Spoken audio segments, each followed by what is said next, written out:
Good morning students, welcome to class 11th commerce business studies. क्योंकि आपका एक new subject है बिजनेस स्टडीज़, तो आज हमारा ये फर्स्ट सेशन हम इसी से स्टार्ट कर रहे हैं कि फर्स्ट ऑफ ऑल हम ये बात करें कि बिजनेस स्टडीज़ होता क्या है, then afterward we can go to the chapter.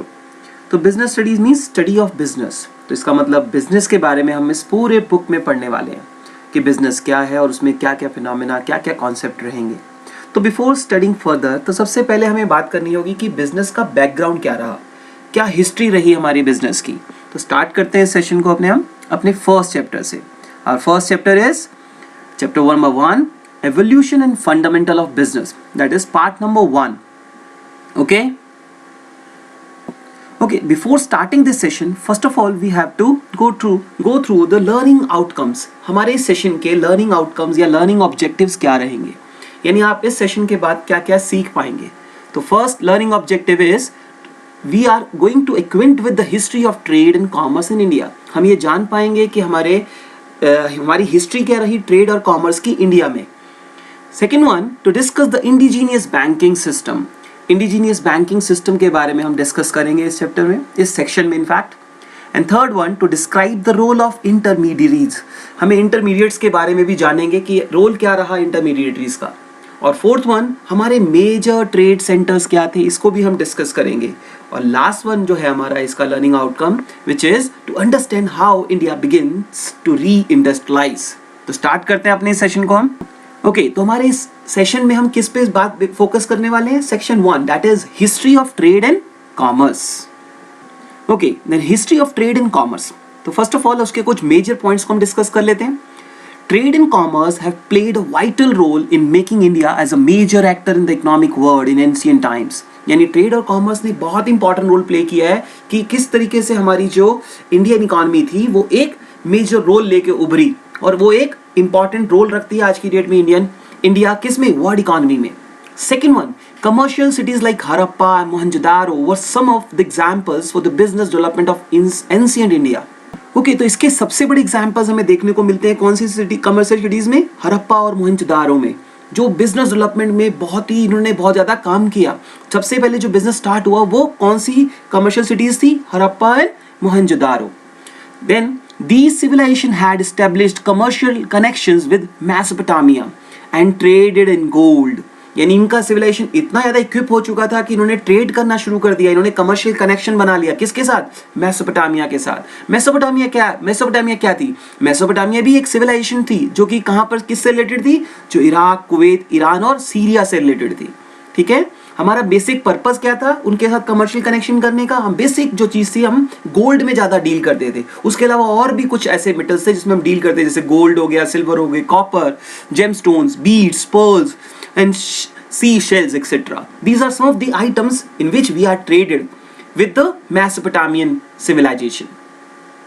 Okay, one more thing जो हमें यहाँ पे बहुत ज्यादा समझने की जरूरत है वो क्या है कि हमारा मीडियम ऑफ एक्सचेंज क्या होता था। At that time we are deals in coins and weighing practices। हम डिफरेंट टाइप के कॉइन्स में डील करते थे और उसी के थ्रू हम क्या करते थे? एक्सचेंज करते थे गुड्स। यानी हमारा मीडियम ऑफ एक्सचेंज क्या था? Different coins. और उसके लिए हम वेइंग प्रैक्टिसेस भी कुछ यूज करते थे। वेइंग करने का भी हमारा कुछ डिफरेंट वर्जन होता था, कुछ वे होता था जिसके थ्रू हम एक्सचेंज इजीली कर पाते थे। ओके, अब हम बात करते हैं अपने नेक्स्ट टॉपिक की, जो कि क्या है? Indigenous banking system. अभी इंडिजीनियस मींस यानी जिसका रिलेशन इंडिया से है, यानी बैंकिंग सिस्टम जो इंडिया में प्रिवेलिंग था उस समय पर। एज इकोनॉमिक लाइफ प्रोग्रेस, जैसे जैसे हमारी इकोनॉमिक लाइफ बढ़ रही थी आगे, मेटेलिक मनी को ज्यादा इंपॉर्टेंस दी जा रही थी, उसको इंट्रोड्यूस किया गया, which in turn accelerated the economic activity, जिससे हमारी इकोनॉमिक एक्टिविटीज और तेजी से बढ़ने लगी, और ज्यादा हम बिजनेस में इन्वॉल्व हुए, और ज्यादा ट्रेडिंग करने लग गए। उस समय पर भी कुछ डिफरेंट टाइप के डॉक्यूमेंट्स यूज किए जाते थे, जैसे document like hundis, chittis were the most prominent जो भी इंस्ट्रूमेंट्स थे वो ज्यादातर कौन से यूज होते थे? हुंडी एंड चिट्टीज। अब हुंडी क्या होता था? हुंडी is an instrument of exchange. It involves a contract which warrant the payment of money, the promise or order which is unconditional and capable of change through transfer by valid negotiation। तो हुंडी क्या होता था? एक ऐसा negotiable instrument, यानी exchange करने का एक ऐसा इंस्ट्रूमेंट जिसके ऊपर हम एग्रीमेंट लिखते थे कि ये पर्सन इस पर्सन को इस चीज को एक्सचेंज करने के बाद इतनी पेमेंट करेगा। किस फॉर्म में करेगा वो उसमें मेंशन होता था। यानी एक तरह का इंस्ट्रूमेंट, जैसे आज की डेट में भी हम बड़े सारे इंस्ट्रूमेंट यूज करते हैं, हम बिल्स बनाते हैं आज की डेट में, उसकी जगह पर पहले हुंडीज बनती थी जो कि क्या होती थी, अनकंडीशनल, यानी आप जिसमें किसी को प्रॉमिस करते थे और रिटर्न में लिख के देते थे कि भाई मैं इतने पैसे या इतनी मनी, इतने कॉइन्स आपको फ्यूचर में when ever this transaction is completed मैं आपको दे दूंगा, या प्रॉमिस करता था वो उसको, या प्रॉमिस करता था या किसी पर्सन को देने का ऑर्डर भी करता था कई बार। तो वो इंस्ट्रूमेंट को हम क्या बोलते थे उस समय पर, हुंडी। तो हुंडी क्या हुआ, एक ऐसा इंस्ट्रूमेंट जो कि एक कॉन्ट्रैक्ट दिखाता था, वारंटी देता था। किस बात की वारंटी देता था, पेमेंट ऑफ मनी की, या प्रॉमिस करने की, या ऑर्डर करने की अनकंडीशनली किसी को, जब वो ट्रांसफर वैलिड हो जाए। यानी आपने किसी से गुड्स परचेज किए और उस समय पेमेंट नहीं करी किसी और चीज में, जैसे बार्टर सिस्टम में क्या होता था, पहले हम गुड्स को एक्सचेंज गुड्स से करते थे, बट हुंडीज में आपने कोई सामान खरीद लिया, जब उसकी डिलीवरी उस पर्सन को मिल जाएगी जिसको देने आप जा रहे हो, जिसको जो खरीद रहा है उस सामान को, तब तक के लिए हुंडी एक इंस्ट्रूमेंट का काम करती थी और उस पर्सन पे बायर अपने साइन करके दे देता था, या कोई स्टाम्प लगाता था, या कोई सील लगा देता था, जो इस बात को इंश्योर करती थी कि वो जब भी उसको डिलीवरी मिलेगी या जो भी उसमें प्रॉमिस उसने रखा है, लिखा है, उसके हिसाब से वो उसको पेमेंट कर देगा मनी की। तो एक बहुत ही इंपॉर्टेंट नेगोशिएबल ये इंस्ट्रूमेंट था। Okay, third point, indigenous banking system played a prominent role in lending money and financing domestic and foreign trade. यानी एक इंडिजिनियस बैंकिंग बहुत ही इंपॉर्टेंट रोल प्ले करता था, किसमें, लेंडिंग मनी में, यानी लोगों को आपने यदि उधार देना है उसमें, फाइनेंस करना है उसमें, फॉरेन ट्रेड में हेल्प करनी है उसके अंदर भी, या letter of credit pass on करना है तब उसमें भी। लेटर ऑफ क्रेडिट क्या होता है, लेटर ऑफ क्रेडिट एक तरह की गारंटी होती है जो एक पर्सन दूसरे पर्सन को देता है। जब आप मान लीजिए किसी से गुड्स खरीद रहे हैं क्रेडिट में और आपको लग रहा है कि जिस पर्सन से आप वो गुड्स जिस पर्सन को आप गुड्स सोल्ड आउट कर रहे हैं उससे पैसे मिलने में आपको फ्यूचर में लग रहा है कोई डाउट है, तो उसकी गारंटी आप डिमांड करते हैं और वो जो बायर होगा वो उस बात की गारंटी किसी से लिखवा के देता है जिस पे आप बिलीव करते हैं, और उस डॉक्यूमेंट को हम बोलते हैं लेटर ऑफ क्रेडिट। ये सभी चीजें हम फ्यूचर में आने वाले सेशंस में बहुत डिटेल में पढ़ने वाले हैं। जस्ट आपको एक आइडिया देने के लिए हम इसमें बात कर रहे हैं कि इंडिजिनियस बैंकिंग सिस्टम में कौन होता था, जो बैंकर का रोल होता था वो सेठ, जमींदार, मनी लेंडर्स ये रोल प्ले करते थे। उनका मेन पर्पस होता था लोगों को उधार देना और उनको हेल्प करना, लेंड करना मनी को, जिससे कि वो अपने बिजनेस को, अपने ट्रेड को और अच्छे से एक्सेलरेट कर पाए।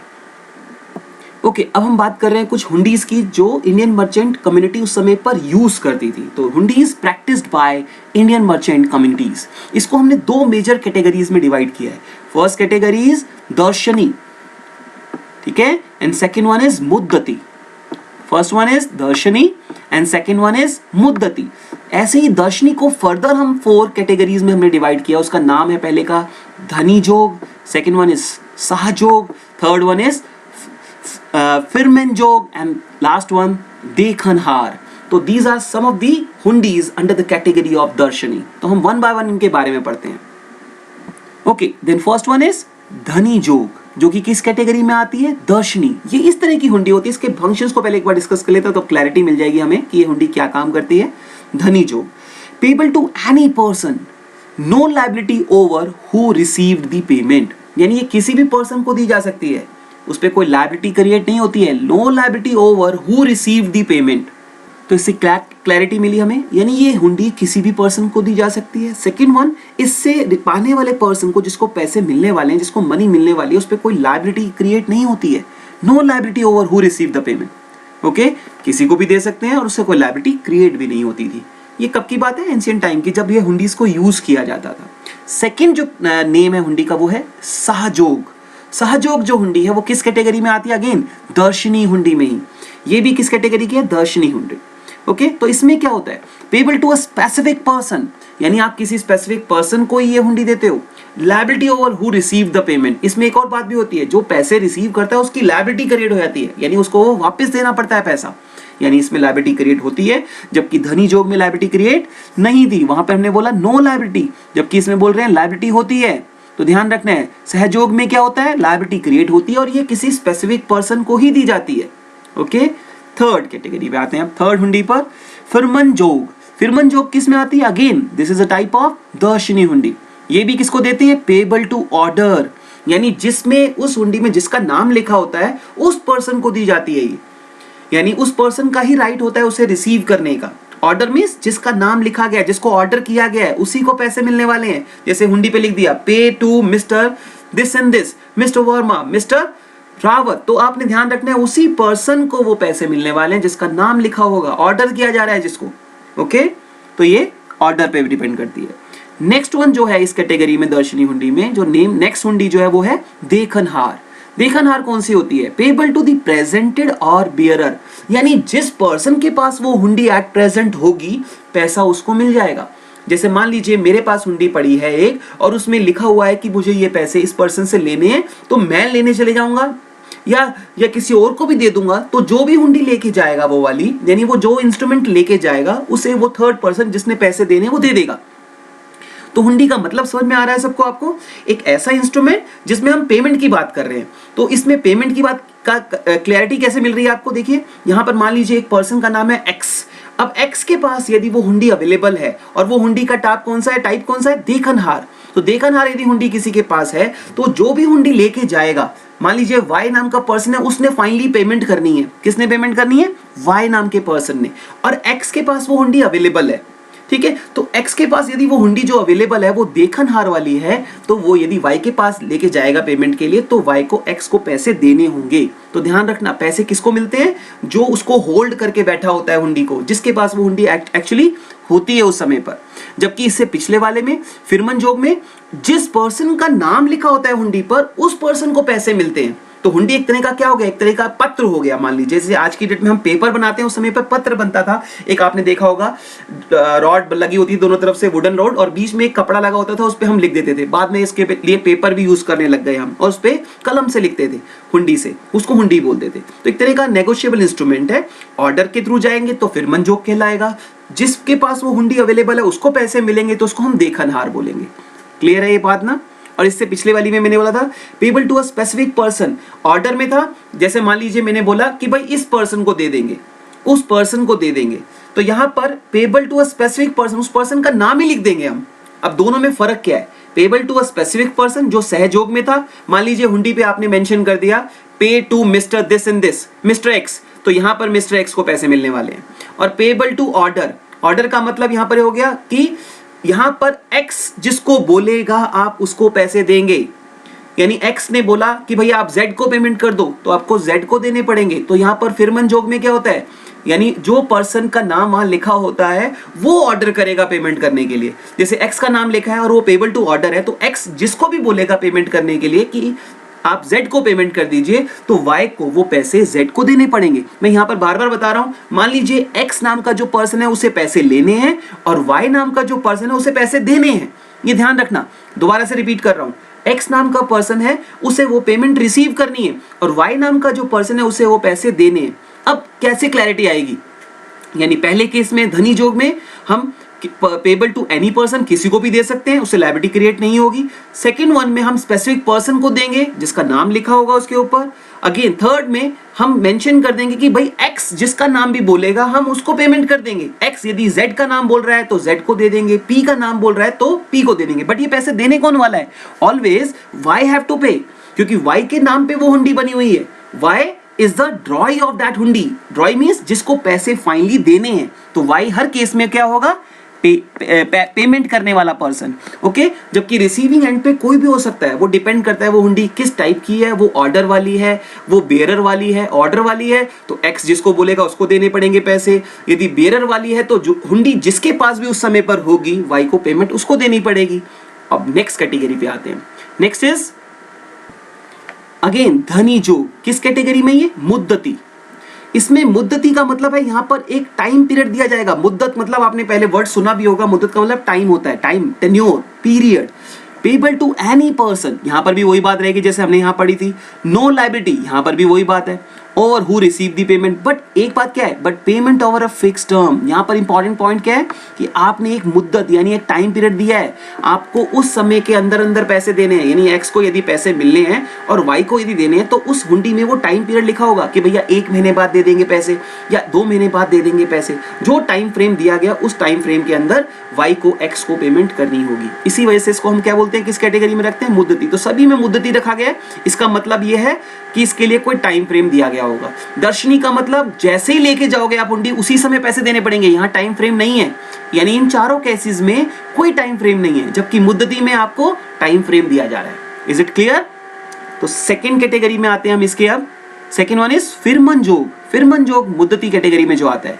पेबल टू ऑर्डर, अगेन यहाँ पर भी देखें फिरमन भी वही है, रिपीट, पेबल टू ऑर्डर यानी ऑर्डर पर देंगे हम, जिसका नाम ऑर्डर के हिसाब से एक्स जिसको ऑर्डर करेगा उसको पेमेंट दे देंगे, बट कब, फॉलोइंग ए फिक्स टर्म, उस ड्यूरेशन के बाद जो हमने हुंडी में मेंशन करी है। तभी तो उस हुंडी का नाम क्या है, मुद्दती, क्योंकि 100% उसमें टाइम फ्रेम होगा कोई ना कोई। हमने 2 महीने 3 महीने 4 महीने का टाइम पीरियड दिया होगा उसके अंदर। किसको टाइम दे रहे हैं हम, ये वाई को, फाइनली क्योंकि पेमेंट वाई को करनी है, तो ऑर्डर एक्स जिसको भी बोलेगा उसको पेमेंट वो करेगा, उतने टाइम फ्रेम के अंदर करेगा। तो ये कौन सी हुंडी हो गई, फिरमनजोग। ओके, अब लास्ट पे आते हैं हम जोखमी। जोखमी के नाम से ही समझ में आ रहा है इसमें रिस्क इन्वॉल्व है। अगेन आगे पढ़ते हैं हम इसमें। ड्रॉन अगेंस्ट डिस्पैच्ड गुड्स, यानी आपने गुड्स डिस्पैच कर दिए हैं, इसमें गुड्स भेज दिए हैं यहाँ से। If goods lost in transit, मान लीजिए आप कलकत्ता में बैठे हैं और आपने वो गुड्स भेज दिए हैं अपने किसी बायर को जो कि मुंबई में है, और आपने वो गुड्स भेज दिए और गुड्स यदि लॉस्ट हो जाते हैं ट्रांजिट में, अभी पेमेंट नहीं मिली है आपको बायर से, यानी जो मुंबई में आपका बायर बैठा है उसने पेमेंट नहीं करी, उसने हुंडी बनवाई हुई है आपसे, और वो कौन सी हुंडी है, जोखमी हुंडी मान लीजिए, और वो कौन सी कैटेगरी में है, सपोज वो मुद्दती कैटेगरी में है, यानी आपने टाइम भी दिया हुआ है उसको 1 या 2 महीने 3 महीने का कि पेमेंट कर दियो मुझे बाद में भाई आप। तो यहाँ पर सेलर कौन हुआ, जो कलकत्ता में है, और जो बायर कौन हुआ, जो मुंबई में है, और हुंडी कौन बना रहा है, जो बना रहा है जिसने आपको गुड्स बेचे हैं, यानी सेलर, यानी जो कलकत्ता में सेलर बैठा हुआ है, और उस पर साइन कौन करेगा, ऑब्वियसली जिसने पैसे देने हैं, जो कौन है, मुंबई में बैठा हुआ है। अब गुड्स भेज दिए गए हैं, अब गुड्स यदि लॉस्ट हो जाए ट्रांजिट में, यानी रास्ते में ही चोरी हो जाए, टूट जाए, फूट जाए, डैमेज हो जाए, तो क्या होगा, यदि वो हुंडी जो है वो जोखमी है, देन द ड्रॉअर और होल्डर बियर्स द कॉस्ट, जिसके पास भी वो हुंडी होगी उसका लॉस हो जाएगा। And the drawee carries no liability, और ड्रॉई को कोई नुकसान नहीं होगा। तो यानी जब तक गुड्स आपके बायर की कस्टडी में नहीं पहुंच जाते, जब तक पूरा लॉस, पूरा रिस्क किसके हाथ में है, आपके सेलर के हाथ में। यानी जो पर्सन कलकत्ता में बैठा है उसने हुंडी बनाई, उसके पास वो हुंडी है, जब तक गुड्स सारे डिलीवर नहीं हो जाते मुंबई में आपके बायर के पास, जब तक आपका रिस्क बना रहेगा। इन बिटवीन कुछ भी लॉस होता है तो वो लॉस सारा बियर आपको करना पड़ेगा। आप क्लेम नहीं कर सकते अपने मुंबई के उस बायर से कि भैया मैंने तो गुड्स भेज दिए थे, अब आपका लॉस होगा। तो ये डिफरेंट टाइप की जो कैटेगरीज थी मैंने आपके यहाँ डिस्कस करी अभी हुंडीज की। अब हम आगे कंटिन्यू करते हैं। Next topic is rise and role of intermediaries. जो इंटरमीडिएटरीज है हमारे, जो बीच के मिडल मैन जो हैं, उनका क्या रोल है इसमें, उन्होंने क्या रोल प्ले किया था उस समय पर। इंटरमीडिएट जो थे वो played an important role in the promotion of trade, उन्होंने ट्रेड में बहुत ही इंपॉर्टेंट रोल प्ले किया। कैसे, they help the producers specially in foreign trade. जो भी ऐसे प्रोड्यूसर होते थे जो फॉरेन ट्रेड में इन्वॉल्व थे, उनको बहुत तरीके से हेल्प करते थे। वो उन्हें फाइनेंस दे देते थे, उन्हें क्रेडिट में गुड्स प्रोवाइड कर देते थे, उन्हें हेल्प प्रोवाइड किसी और तरीके की करते थे, उन्हें सेलिंग करने में हेल्प करते थे, मार्केटिंग करने में हेल्प करते थे। इनमें कौन कौन से इंटरमीडिएटरी इन्वॉल्व हैं, लाइक कमीशन एजेंट्स, ब्रोकर्स भी इसमें इन्वॉल्व हैं, डिस्ट्रीब्यूटर्स भी इसमें इन्वॉल्व हैं, होलसेलर भी इसमें इन्वॉल्व हैं, और रिटेलर भी इसमें इन्वॉल्व हैं। ये सभी जो क्या कहलाते हैं, ये इंटरमीडिएट कहलाते हैं। यानी प्रोड्यूसर और डायरेक्ट जो आपका बायर है उसके बीच में जितने भी लोग इन्वॉल्व होंगे, जितने पर्सन इन्वॉल्व होंगे जो आपके गुड्स को किसी तरीके से डायरेक्टली कंज्यूमर तक, यानी जो बायर तक पहुंचा रहे हैं, जो मेन कंज्यूम करने वाला है अपने प्रोडक्ट्स को, उनको हम सबको क्या बोलते थे, intermediaries. Okay, next topic is transport. उस समय का ट्रांसपोर्ट क्या था, जब हम बात करें हिस्ट्री की, अपने कॉमर्स की या ट्रेड की, उस समय ट्रांसपोर्ट मोड क्या होता था। तो उस समय हम लैंड ट्रांसपोर्ट और वाटर ट्रांसपोर्ट को बेसिकली पॉपुलरली यूज करते थे, जिसमें से जो हमारा जो रोड ट्रांसपोर्ट होता था वो सबसे ज़्यादा इंपॉर्टेंट पार्ट प्ले करता था प्रोसेस में, क्योंकि ज़्यादातर इनलैंड चीज़ें होती थी, इनलैंड ट्रेड होता था, यानी एक पर्टिकुलर जगह से दूसरी जगह पहुंचाया जाता था। वाटर ट्रांसपोर्ट का यूज़ कब होगा, जब हम दो डिफरेंट नेशंस में ट्रेड कर रहे हैं। उस समय पे इतना पॉपुलर ना होने की वजह से हम लैंड ट्रांसपोर्ट पर ज़्यादा डिपेंड करते थे। ओके, तो उसमें सबसे बड़ा एग्जाम्पल आपको दिख रहा है, जैसे यहाँ पे नॉर्दर्न ट्रेड रूट था जो कि बंगाल से टक्सिला तक था, वो सबसे इंपॉर्टेंट रोल प्ले करता था, जो बहुत हब था हमारा उस टाइम पर लैंड ट्रांसपोर्ट के लिए। ज़्यादातर सामान हमारा इसी रूट से ट्रांजिट करता था। Okay, one more example, maritime trade was another important branch of global trade network। उस समय maritime trade जो था बहुत important branch था global trade network का। ओके, नेक्स्ट इज मुजिरिश, जो जिसको हम हार्बर, एंशिएंट हार्बर के नाम से भी जानते हैं, जो कहाँ पर है, जो मालाबार कोस्ट पर है। कहाँ पर पड़ता है ये Malabar coast, nearest to Cochin port, जो कोचीन का हमारा जो पोर्ट है उसके नियर पड़ता है मालाबार कोस्ट, जिसकी भी बहुत इंपॉर्टेंट हिस्ट्री है। ये भी बहुत इंपॉर्टेंट रोल प्ले करता है मैरी टाइम ट्रेड के अंदर, जो बहुत ही अच्छे से, जिसमें हमने ग्रोथ किया था, ट्रेडिंग करी थी। ओके, वन मोर थिंग, जो कैलिकट था जिसको हम कैलकाटा के नाम से जानते हैं, was also an important market for the Chinese, जो चाइनीज के लिए एक इंपॉर्टेंट मार्केट थी। किस चीज को एक्वायर करने के लिए? To acquire items like frankincense, pepper, जिसको हम पेपर गोल्ड बोलते हैं, पर्ल्स, कॉटन, ये कुछ आइटम्स थी जिसको वहां पर वो एक्वायर करते थे उस मार्केट के थ्रू। अगेन इसके अलावा एक और एग्जाम्पल हुआ इसमें, पुलिकट ऑन कोरोमंडल कोस्ट पे था। जो कोरोमंडल कोस्ट कहां पड़ता है? तमिलनाडु में, जो कि एक मेजर पोर्ट था 17th सेंचुरी में। ठीक है, वो भी एक इंपॉर्टेंट रोल प्ले कर रहा था ट्रांसपोर्ट मोड में। Textiles were the principal export item from Pulicat to southern south east Asia. South east Asia में जो सबसे ज्यादा एक्सपोर्ट हम आइटम करते थे वो क्या था? वो टेक्सटाइल था। Okay okay, our next topic is merchant corporations. Merchant corporation होता क्या था उस समय पर? वो एक ऑटोनॉमस कॉर्पोरेशन होती थी जिसको हम गिल्ड के नाम से जानते थे, जिसका पर्पस क्या होता था? जो भी फेलो ट्रेडर्स होते थे जो उस कॉर्पोरेशन के अंडर में काम कर रहे होते थे, उनके इंटरेस्ट को प्रोटेक्ट करके रखना। बेसिकली एक तरह से ये लीडर होते थे। जैसे मान लीजिए कुछ ट्रेडर्स मिलके, ट्रेडर्स ने एक एसोसिएशन बना ली अपनी, एक कॉर्पोरेशन बना ली और उसका एक हेड अपॉइंट कर दिया।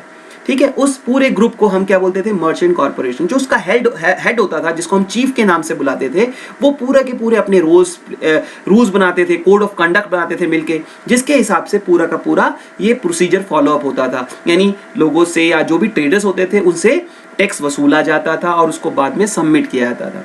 तो इनका मेन रोल क्या था? किसी भी तरीके से जो ट्रेडर्स उसमें इन्वॉल्व है उनके इंटरेस्ट को प्रोटेक्ट करके रखना।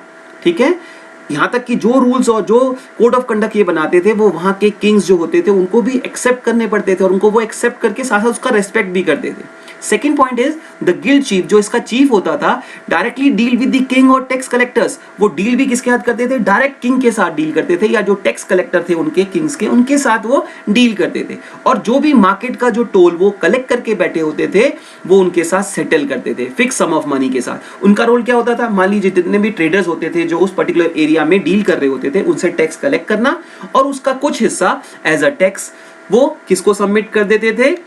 अपने किंग को या टैक्स कलेक्टर को। ठीक है, अब हम बात करते हैं मेजर ट्रेड सेंटर्स की, यानी हिस्ट्री में हमारे मेजर ट्रेड सेंटर्स क्या क्या रहे। तो सबसे पहले हम बात करते हैं पाटलिपुत्र। ओके, तो फर्स्ट मेजर ट्रेड सेंटर क्या रहा हमारा? पाटलिपुत्र, जो कि कहां पे था? पाटलिपुत्र पटना इन बिहार। पटना में था ये, बिहार में। इसका commercial town and major centre for export था ये। किस चीज के लिए? ऑफ स्टोन्स में बेसिकली डील करते थे ये। ओके, सेकंड वन जो था हमारा मेजर ट्रेड सेंटर वो था पेशावर सिटी, जो कि कहां पे था? पाकिस्तान में। Very popular for export of wool and for the export of horse's, यानी वूल में और हॉर्सेज में ये डील करते थे। यानी वहां पर एक्सपोर्ट किया जाता था वूल का एंड इंपोर्ट किया जाता था हॉर्सेज का। Major transaction between India, China and Rome in the first century. इसमें सबसे ज्यादा ट्रांजेक्शंस कब हुई थी? फर्स्ट सेंचुरी में सबसे ज्यादा ट्रांजेक्शन दिखाई गई थी। नेक्स्ट वन जो था मेजर ट्रेड सेंटर वो था तक्षशिला सिटी, जो कि कहां पे था? पाकिस्तान में। Also called Takshashila, popularly known as the city of financial and commercial banks. सबसे ज्यादा पॉपुलर था ये फाइनेंशियल और कमर्शियल बैंक्स की कैटेगरी में। नेक्स्ट जो था हमारा मेजर ट्रेड सेंटर वो था इंद्रप्रस्थ, जो कि कहां पर है? ये प्रेजेंट डे में न्यू दिल्ली में है। Was a commercial junction which most routes leading the east, west, south and northern coverage joint. यहाँ से सब चीजों का लिंक था, यानी एक तरह से ये हब था, मान लीजिए, सब जगह डील करने के लिए, ट्रेडिंग करने के लिए। Next one is Mathura city, जो कि कहां पर है? यूपी में। was an emporium of trade and people has subsisted on commerce. Many routes from South India touched Mathura and Bharuch, जिसको हम भरोच भी बोलते हैं आज की डेट में गुजरात में। ठीक है, जो कि गुजरात में स्थित है, जिसके बारे में हम फ्यूचर में बात करेंगे अभी आगे और। Okay, next one is Varanasi city which is in UP, well known center for textile। खास तौर पे किसके लिए फेमस था ये? टेक्सटाइल के लिए। and become famous for gold, silk, cloth and sandalwood workmanship, जहाँ पर सैंडलवुड वर्कमैनशिप का बड़ा अच्छा काम होता था और वो गोल्ड सिल्क में भी डील करते थे। It had links with Takshashila and Bharuch. इनका लिंक्स भी किसके साथ था? तक्षशिला के साथ भी था और भरोच के साथ भी था। Next one is Mithila city, which is in Bihar. The trader in this city crossed the seas by boats. जो बोट से अपने सीज को क्रॉस करते थे through Bay of Bengal, जो Bay of Bengal से निकलती थी और कहाँ तक जाती थी? साउथ चाइना तक। They established trading colonies in South China. उन्होंने अपनी कुछ ट्रेडिंग कॉलोनीज भी बना ली थी जिसकी वजह से डील करने के लिए, जो उसको हेल्प करे उनको क्रॉसिंग करने में बोट्स के थ्रू, जो बिजनेस को और थोड़ा इन्हांस कर पाए। ठीक है, next one is Ujjain city, जो कि कहाँ पे था, एमपी में। Different variety of clothes were exported to different centres, वहाँ से बहुत सारी चीज़ों को एक्सपोर्ट किया जाता था। It had trade connections with Takshashila and Peshawar, उनका भी कनेक्शन था तक्षशिला से आपकी और पेशावर के साथ भी, जो कि पाकिस्तान में था। Next one is Surat city, जो कि गुजरात में था। It was an emporium of western trade during Mughal period. किस पे था ये, मुगल पीरियड के साथ। They were also famous for gold border sarees, जहाँ पर गोल्ड की बॉर्डर की साड़ीज जो सबसे ज्यादा फेमस मानी जाती थी, वो कहाँ की मानी जाती थी, सूरत सिटी की। वहीं से सब जगह पर इसका एक्सपोर्टिंग होती थी, जो मुगल पीरियड में बहुत ज्यादा पॉपुलर भी थी। नेक्स्ट वन इस कांची, जिसको आज की डेट में हम कांचीपुरम के नाम से भी जानते हैं, जो कि कहाँ पर है, तमिलनाडु में। Chinese came here to purchase pearls, glass and rare stones, and in return they sold gold and silk. वो वहां से क्या क्या परचेज करते थे चाइनीज, वो पर्ल्स परचेज करते थे, ग्लास और रेयर स्टोन्स परचेज करते थे, और बदले में क्या क्या बेचने आते थे, वो यहाँ पर गोल्ड और सिल्क को बेचने आते थे। नेक्स्ट जो हब था हमारा, जो ट्रेड सेंटर था, वो था Mathura city, Madura city which is in Tamil Nadu. It was the capital city of Pandya dynasty, जो कि पांड्या डायनेस्टी की कैपिटल भी थी उस समय पर। Who control the trade off pearls and fisheries, जो उस समय पर पूरा कंट्रोल जिसके हाथ में था, किसका ट्रेड किसको वो कंट्रोल कर रहे थे, पर्ल्स को और फिशरीज को, of the gulf of Mannar, shallow in between India and Sri Lanka, जो कि किसके बीच में स्थित था, इंडिया और श्रीलंका के शेलोस के बीच में स्थित था। नेक्स्ट लास्ट वन इज बरोच, तो बरोच 12th हमारा मेजर ट्रेड सेंटर है। बरोच जिसको हम आज की डेट में गुजरात में मानते हैं, गुजरात के अंदर ये स्थित है। It was a major trade centre in western India, जो कि वेस्टर्न इंडिया का मेजर ट्रेड सेंटर माना जाता था। Okay, last two categories under major trade centres are Kaveripatta and ताम्रलिपत्ती।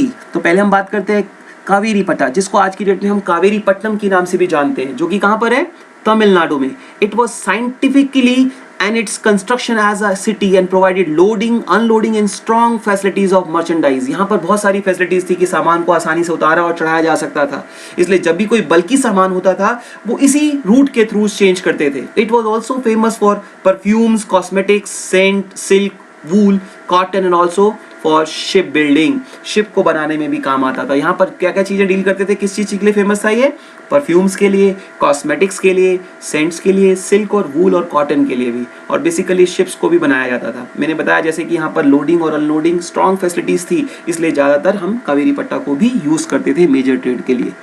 Last जो हमारा मेजर ट्रेड सेंटर था उस समय जो पॉपुलर था, वो था ताम्रलिपत्ती, जो कि कहाँ पे था, बंगाल में, वेस्ट बंगाल में, जिसको आज हम कलकत्ता के नाम से जानते हैं। It was one of the greatest port connected both by sea and land. जो ये पोर्ट था वो हर तरीके से कनेक्टिविटी थी इसकी, सी के थ्रू भी और लैंड के थ्रू भी। यदि हमें वाटर ट्रांसपोर्ट के थ्रू भी सामान भेजना होता था तो भी हम ताम्रलिपत्ती को ही यूज करते थे, और लैंड के थ्रू, इनलैंड के थ्रू भेजते थे तो भी हम इस रूट को यूज करते थे। It was link by road to Banaras and Takshashila. इसका पूरा लिंकेज जो था, कनेक्टिविटी थी जो, वो बनारस जो कि यूपी में है उसके साथ भी थी, और सेकेंडली तक्षशिला जो कि पाकिस्तान में था उसके साथ भी इसकी कनेक्टिविटी बहुत अच्छी थी, जो कि बहुत इंपॉर्टेंट रोल प्ले करता था ट्रेडिंग करने में, और इससे हमें हेल्प और ईज मिलती थी। इन सभी मेजर ट्रेड सेंटर्स ने बहुत ही इंपॉर्टेंट रोल प्ले किया उस समय के इंडिया की ट्रेड और कॉमर्स के अंदर। ओके, अब हमारा नेक्स्ट टॉपिक जो है वो है पोजीशन ऑफ इंडियन सब कॉन्टिनेंट इन वर्ल्ड इकोनॉमी, यानी इंडिया का जो पोजीशन थी वो वर्ल्ड इकोनॉमी में कैसी रही। 180 से लेके 1991 के बारे में हम बात कर रहे हैं। बिगिनिंग में क्या हुआ था, जब हम बात करें 1st to 7th सेंचुरी के अंदर, इंडिया सबसे लार्जेस्ट इकोनॉमी मानी जाती थी वर्ल्ड के अंदर। नियरली उस समय पर वो 1/3 से लेके 1/4 वर्ल्ड वेल्थ को कवर अप करती थी, यानी 1/3 और 1/4 जो कवरेज थी वर्ल्ड वेल्थ की वो खाली इंडिया से आती थी। इसी वजह से उसे हम सोने की चिड़िया के नाम से भी जानते थे उस समय पर, आपने सुना होगा ये नाम। The country was often referred as Swarna Bhumi, उसको हम स्वर्ण भूमि भी बोलते थे, स्वर्ण द्वीप भी बोलते थे। कई बार राइटर्स ने कई बार ये नाम यूज किया है, और आपने नोटिस किया होगा उस समय पर, उस पीरियड के जस्ट बाद ही कई बहुत इंपॉर्टेंट ट्रैवलर्स ने भी विजिट किया हमारे इंडिया में, जिसके बारे में आपने सुना भी होगा। वो ट्रैवलर कौन कौन से थे, जैसे लाइक, तो ये ट्रैवलर्स ने क्यों विजिट किया उस समय पर, क्योंकि उनको लग रहा था कि ये इंडिया की जो रोल है, इंडिया की जो जमीन है, लैंड जो है वो किस वजह से मानी जाती है, इसको स्वर्ण भूमि हम क्यों बोलते हैं, स्वर्ण द्वीप क्यों बोलते हैं, सोने की चिड़िया क्यों बोलते हैं, तो विजिट करा उन्होंने इस वजह से। यहाँ पर क्या क्या नाम थे उन ट्रैवलर्स के, जैसे मेगास्थनीज, फाइयान और Xuanzang. These are some of the important travellers who visited India in that particular century। उस समय पर वो आए थे, किससे प्रभावित होकर आए थे, किस वजह से इन्फ्लुएंस हुए थे, प्रोस्पेरिटी की वजह से। Okay, second point. During the 18th century, the British Empire began to take roots in India. 17th century तक ये सारे ट्रेवलर्स ने विजिट कर लिया यहाँ पर. उसके बाद क्या हुआ, डाउनफॉल थोड़ा सा स्टार्ट हुआ हमारा. ड्यूरिंग 18th सेंचुरी क्या हुआ, ब्रिटिश एम्पायर ने अपने रूट्स बनाने शुरू कर दिए इंडिया में. Thereby the Indian economy condition was slowly changed. धीरे धीरे हमारी कंडीशन, इकोनॉमिक कंडीशन चेंज होने लगी. हम जहां पहले एक्सपोर्ट करते थे प्रोसेस्ड गुड्स को, उसकी जगह पर अब हम क्या बन के रह गए, बायर ऑफ मैन्युफैक्चर्ड गुड्स. यानी पहले हमारा काम होता था बाहर के लोगों को एक्सपोर्ट करना गुड्स को, अब हम क्या बन के रह गए, एक बायर बन के रह गए. हम इंपोर्ट कराने लग गए, और वो भी कौन से गुड्स, मैन्युफैक्चर्ड गुड्स, जो कि एक बहुत ही ज्यादा हमारे लिए डाउनफॉल की सिचुएशन आ गई. उसके बाद सिचुएशन स्टार्ट हुई हमारी, India begins to reindustrialise. जैसे ही इंडिया के अंदर रूट्स जो बन गए थे ब्रिटिशर्स के, उन्होंने हमारी इंडिया को काफ़ी खोखला सा कर दिया. यानी यहाँ के रिसोर्सेज को काफ़ी ज़्यादा वो यूटिलाइज करे अपने पर्सनल बेनिफिट्स के लिए, अपने पर्सनल मोटिव के लिए. ओके, तो उसके बाद कब क्या हुआ, कैसे इंडिया ने वापस अपने आप को री इंडस्ट्रियलाइज किया, अब उसके बारे में बात करते हैं. India begins to reindustrialise after independence. जैसे हमारी इंडिपेंडेंस हुई, the process of rebuilding the Indian economy have been started. वैसे ही हमारी रीबिल्डिंग स्टार्ट हो गई. फर्स्ट से पहला हमने काम क्या किया, हमारे प्राइम मिनिस्टर जवाहरलाल नेहरू ने सबसे पहले क्या किया, 5 ईयर प्लान स्टार्ट किया, जो कि कब हुआ स्टार्ट, 1952 में फर्स्ट 5 ईयर प्लान को इंप्लीमेंट किया गया. Second, due importance was given to the establishment of modern industries. और अपने बिजनेस को इंप्रूव करने के लिए ज़्यादा से ज़्यादा मॉडर्न इंडस्ट्रीज को इंकरेज किया गया, जिससे कि मॉडर्न टेक्नोलॉजी, साइंटिफिक जो टेक्नोलॉजी है वो उसको इजीली डेवलप किया जा सके. उसके लिए हमने प्रमोशन किए कई चीज़ों को, साइंटिफिक इंस्टीट्यूट्स को प्रमोशन किया, स्पेस और न्यूक्लियर प्रोग्राम्स को इंकरेज किया कि किसी भी तरीके से मॉडर्न इंडस्ट्रीज को हमारे देश में एस्टैब्लिश किया जा सके. Third one, to overcome the problem of lack of capital, rise in population, huge expenditure on defense, inadequate infrastructure, etc. India relied heavily on borrowings from foreign sources and finally agreed to economic liberalization in 1991. इसके लिए हमने क्या किया, क्योंकि हमारे पास बड़ी सारी troubles आ रही थी, बहुत सारी प्रॉब्लम्स को हमें फेस करना पड़ रहा था. वो प्रॉब्लम्स क्या क्या थी, जैसे लैक ऑफ कैपिटल, हमारे पास कैपिटल नहीं थी, हमारे यहाँ पॉपुलेशन बहुत तेजी से बढ़ रही थी. Second one, third one is huge expenditures on defence. हमारा खर्चा जो डिफेंस पे था वो काफ़ी ज़्यादा होता था, क्योंकि कई तरीकों से हम फंसे पड़े थे दूसरी नेबरिंग कंट्रीज़ के साथ, और उसके लिए हमें अपने एक्सपेंडिचर डिफेंस पे ज़्यादा करने पड़ते थे. Next one is इनएडिक्वेट infrastructure. हमारे पास इंफ्रास्ट्रक्चर की फैसिलिटीज़ नहीं थी, अच्छी रोड्स नहीं थी, अच्छी इंफ्रास्ट्रक्चर फैसिलिटीज़ नहीं थी, स्कूल्स, हॉस्पिटल, इन चीज़ों की भी कमी थी. इसकी वजह से हम ज़्यादातर किस पर डिपेंड करते थे, फॉरेन बोरोइंग्स पर डिपेंड करते थे. हमारा कंट्री जो था वो दूसरे देशों से बोरोइंग्स करता था और वो उनके ऊपर डिपेंडेंट हो रहा था.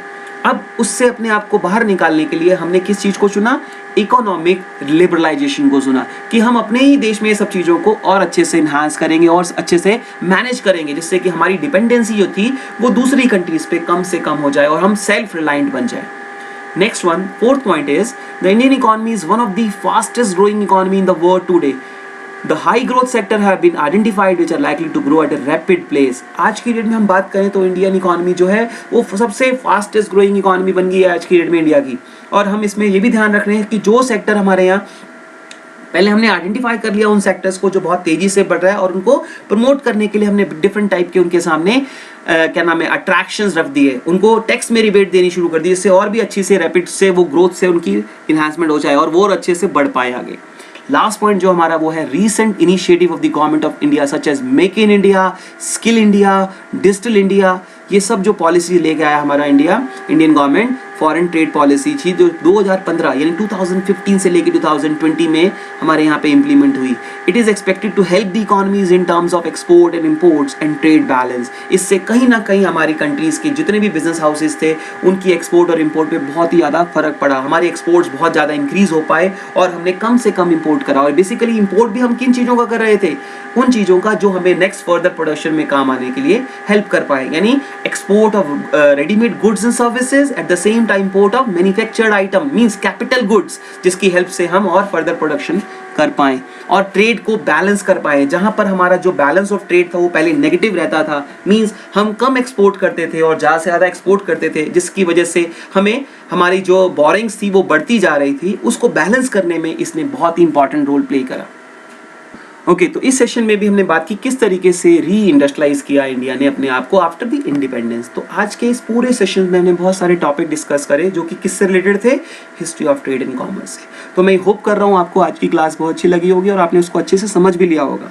तो अपने इस सेशन को मैं यहीं ओवर करते हुए ये सोच रहा हूँ कि घर पे आपको बैठ के इसको दोबारा से रिवाइज करना है और अपनी बुक की भी हेल्प लेनी है, और यदि कोई ट्रबल्स होगी तो आप मेरे से वो डिस्कस भी कर सकते हैं। Okay, thank you so much for watching this video. घर पे अच्छे से प्रैक्टिस करिए और दोबारा से इसको स्टडी करिए। Okay, thank you so much, take care, bye.